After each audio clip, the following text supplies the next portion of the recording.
Харин Хинди аймгийн хувьд Цэнхэр мандал Жаргалтхан өмнө дэлгэр сумдад цасны зузаан 10 см-т хүрээд байна.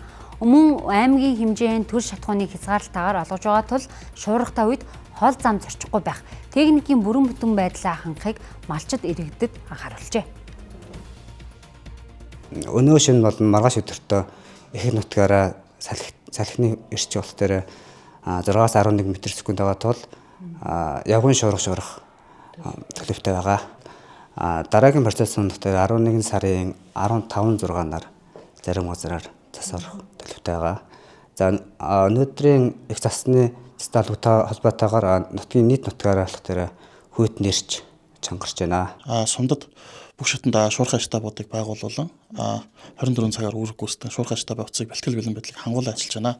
Тэгсэн хэдий ч манай зарим нэгэн сумдад сургаггүй алгуулсан төвсөн дуудлагууд бол ирсээр байна. Сум орон нутгийн мэргэжлийн ангийн албаагчид үүн дээр гарч ажиллан одоогор бол нэг иргэнийг бол 9 мэнд олоод байна. За цаашид иргэд болон малчтаа хүрэхэд шаардлагагүй тохиолдолд хөдөлгөөн үйлдэхгүй зорчихгүй баймаар байна.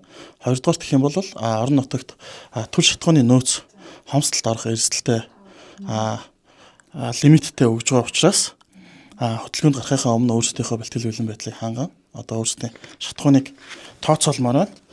За эдгээр зүйлсүүдийг анхааруулan хэлмээр байна.